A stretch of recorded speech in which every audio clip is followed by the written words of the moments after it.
إذا أنا مجالي الاتصال السياسي، يعني إعلام وسياسة، واحتكيت بكليات السياسة والاقتصاد في مصر وفي الإقليم، سواء من خلال المكتبات الرقمية أو الاطلاع على الأبحاث والأطروحات العلمية الخاصة بالباحثين في الشرق الأوسط. يعني فبالتالي حتى المترجمة، يعني حتى خارج الشرق الأوسط، سواء في أمريكا أوروبا وما إلى ذلك، الدراسات الجادة ترجمناها واطلعت عليها.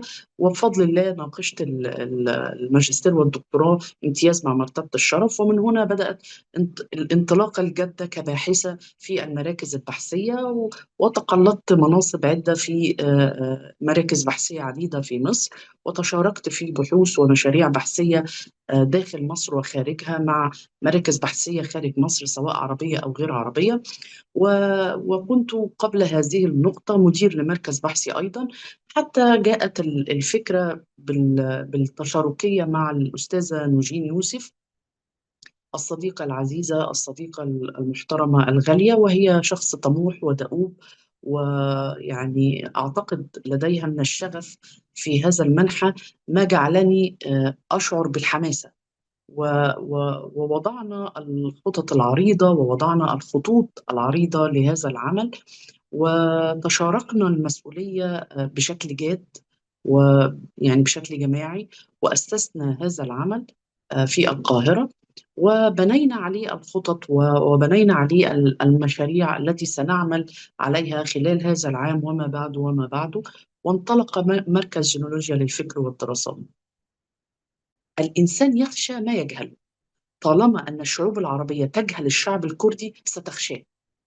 فإذا المهمة هي أن يكون هناك سبل للتواصل، سبل للتشاركية، سبل لفتح مجالات عمل، وفتح منافذ لإيصال الأفكار وتبادل الأفكار ومناقشة الأفكار. علينا أن نعرف الآخر حتى نتقبله ولا نخشاه. وأنا أعتقد أن مركز جيولوجيا يعني سيصبح منصة شاملة جامعة، تشمل كل هذه الأفكار وتجمع كل يعني هذه الجزئيات المشتتة في هذا الإقليم. لربما نصبح منصة في الشرق الأوسط، ليست فقط تتحدث عن تاريخ أو حضارة الشعب الكردي، بل كل الشعوب في المنطقة العربية التي عانت من الإقصاء أو التهميش أو التجاهل أو العنصرية. إذا السيد عبد الله أوكلان أفكاره إلى حد كبير أفكار مزدهرة، مزدهرة، يعني ليست فقط لموقف معين أو حالة معينة، كما نقول دراسة حالة، أو للشعب الكردي أو للمرأة الكردية، بل هي مزدهرة، يعني تصلح لكل مكان وزمان، تصلح لأمس، وتصلح لليوم، وتصلح للغد، تصلح في داخل الشعب الكردي أو في جغرافيا الكردية، وتصلح في الجغرافيا العربية والجغرافيا الفارسية والجغرافيا الآسيوية والتركية والجغرافيا بشكل عام، لأن أفكاره متوازنة ومتزنة.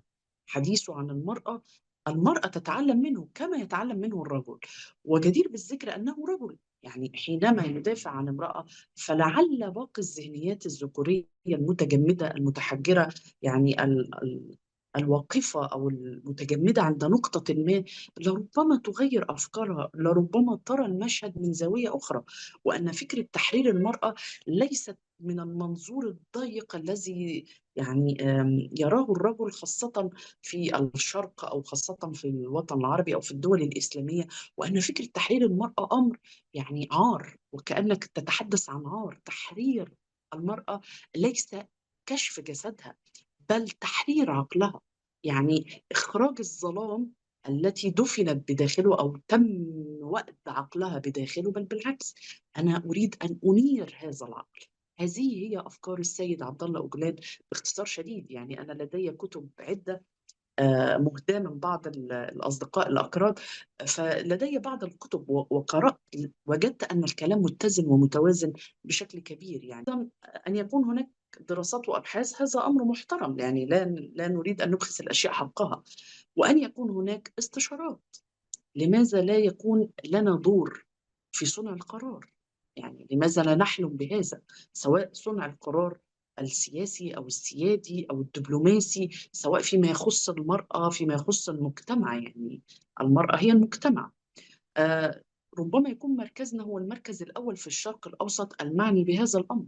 المرأة والطفل والمجتمع، وشعرنا يعني من المعرفة، ومن المعرفة إلى التمكين، ومن التمكين إلى بناء مجتمعات، إلى التنمية المستدامة، ثم بناء مجتمعات أكثر عدالة.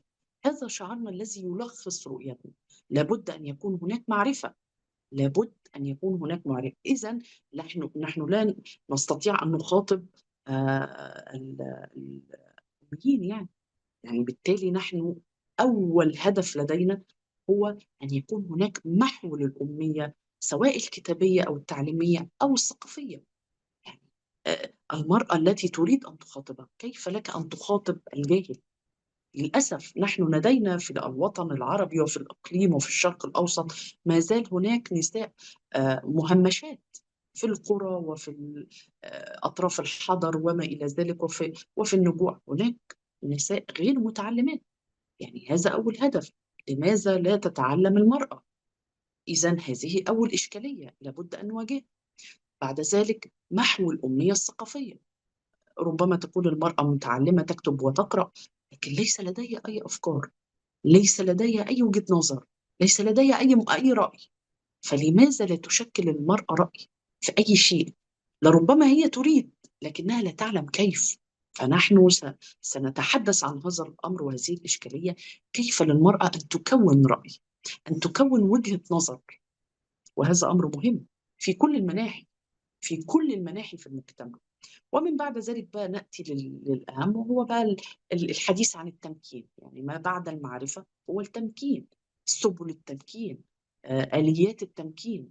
كيف للمرأة أن يتم تمكينها في المجتمع؟ أيضا التنمية المستدامة، كيف تشارك المرأة في عملية التنمية المستدامة للمجتمعات؟ ومن ثم نذهب إلى ما هو أبعد، وهو بناء مجتمعات أكثر عدالة. بعد كل هذه المراحل والخطوات، أنا اختزلتها لك في جمل، لكنها تأخذ سنوات وسنوات حتى يتم تحقيقها في أي مجتمع. وبالتالي نصل إلى فكرة أو نتيجة مفاداها: مجتمعات أكثر عدالة. حينما يتشارك الرجل والمرأة بناء المجتمع عن وعي وعن علم وعن تآخي، وليس تنافس وليس محاربة وليس إقصاء وليس تمييز وليس تهميش وليس، سيكون هناك مجتمع عادل، مجتمع بناء. وهذا ما نأمله. قلت لحضرتك أنا رأيت في المرأة الكردية ما لم أراه في نساء العرب يعني. ورأيت في التجربة التونسية تجربة فريدة أيضا في فكرة التمكين وتحرير المرأة والتعليم وما إلى ذلك. ولكن ما زال لدينا الشغف ولدينا الطموح للمزيد والمزيد. ولا أقول هنا أن الغرب لديه كل شيء. للغرب إيجابيات وسلبياته ومساوئه. نحن نريد أن نأخذ الإيجابيات من كل التجارب، ولذا نريد أن نقرأ، أن نبحث، أن نرى، أن نتعلم، وأن نحكي ونسرد ليتعلم منا الآخر. وهذا هو التشبيك. نطرح أفكار ونقابل بأفكار. لا نريد أن يعني نكون إقصائيون يعني. نريد أن نكون لدينا ما نقوله أو نفعل ما نقوله. الحرية في الطرح. سنقبل كل الأفكار وسنتحاور ونتشاور حتى نصل إلى مسافة آمنة من جميع الأطراف. كيف لنا أن نعيش في مجتمع دون إقصاء، دون تمييز، دون تهميش، أن يكون هناك عدالة، وأن يتقبلنا الآخر، أن تتقبلنا المرأة. يعني حينما نتحدث عن المرأة لا نريد أن تكون العدو أو يكون العدو الأول هو المرأة، وكأن عدو المرأة هو المرأة. ولا نريد أن تكون الذهنية الذكورية أيضا مدفع موجه لنا. ولا نريد أن تكون الذهنية الظلمية التي تنبت على الآيات الدينية وما إلى ذلك أن تتحكم في مصير أو مصائر تلك النساء. دع المرأة تختار، دع المرأة تتعلم، دع المرأة تستكشف، تقرأ، تسافر، تقول أنا هنا، تختار وتتحمل مسؤولية اختيارها. دع يكون لها قرار، دعها تشارك، ومن ثم حاسبها مواطنة، مواطن ومواطنة.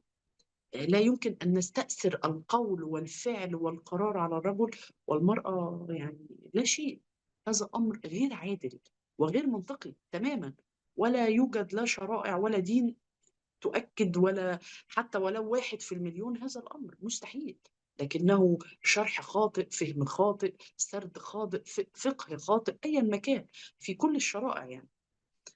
و يعني أقول قولي هذا وأتمنى أن أكون يعني كفيت وأوفيت، يعني ما أطلتش على حضرتك. هو زي ما قلت لحضرتك احنا لسه في البداية، بداية النشأة والتكوين والتأسيس للمركز. لكن الحمد لله لحد هذه اللحظة يعني يهاتفنا ويحادثنا الجميع من كل أرجاء الإقليم، وهناك العديد من المبادرات التي يعني شعرت أنها جادة ومهمة. وأول مبادرات كانت مبادرة بعنوان قلم نسوي، وهي مبادرة مصرية يعني فيما يخص المرأة والعنف ضد المرأة والانتهاكات التي تتعرض لها المرأة. وأيضا هناك بعض المبادرات النسوية من بعض الدول في الإقليم سواء العربية أو دول غير عربية، فأيضا سنتشارك في الحديث عنها ويعني سرد أفكارهم ومحاولة الوصول يعني إلى بعض الحلول. لا نريد أن نجزم بأن كل المشكلات سنضع لها الحلول، لكن إن استطعنا أن نشارك في وضع بعض الحلول، في وضع بعض الرؤى، المشاركة في بعض القرارات في المستقبل إن شاء الله، أعتقد أنه سيكون إنجاز مهم وإنجاز سيحكي عنه التاريخ. لأن نادرا ما ترى الآن حركات نسوية أو اتحادات نسوية أو مراكز نسوية أو منظمات ومؤسسات نسوية لها ثقل على الأرض، على أرض الواقع. وإلا ما كانت للمرأة أن تكون على ما هي عليه في الوطن العربي وفي الإقليم كله. فهذه مهمة كبيرة يعني تقع على عاتقنا، ونسعى بشكل جاد أن نكون على قدر هذا الأمر وقدر هذه المسؤولية. آم، لا يضيع حق وراء مطالب. يعني للأسف بنرى بعض النساء اليائسات المحبطات، يعني التي كانت تريد أن تفعل شيء، لكن شيء ما أوقفها وشعرت باليأس والإحباط. لذلك الإرادة هي قبل أي شيء. على المرأة أن تتحرر من ذاتها، من قيودها. يعني وكأن عدو الإنسان هو ذاته قبل أن يكون هناك أعداء.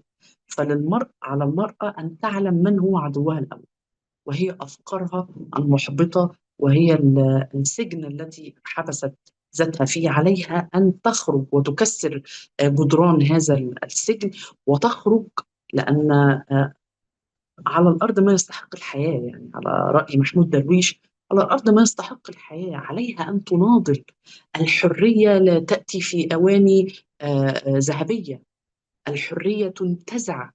يعني الحرية لا تعطى مقابل بضع دراهم. الحرية تنتزع. وفي تاريخ الشعوب لم يحصل شعب على حريته إلا بالنضال، إلا بالإرادة، إلا بالجرأة. أما الوهن والاستسلام والاستكانة واليأس والخنوع والخضوع لن يؤتي ثماره. فعلى المرأة أن تملك من الإرادة والجرأة ما يمكنها بالحصول على ما تريد الحصول عليه. لن يأتي أحد ليعطيها ما تريد، هي من ستنتزع ما تريد.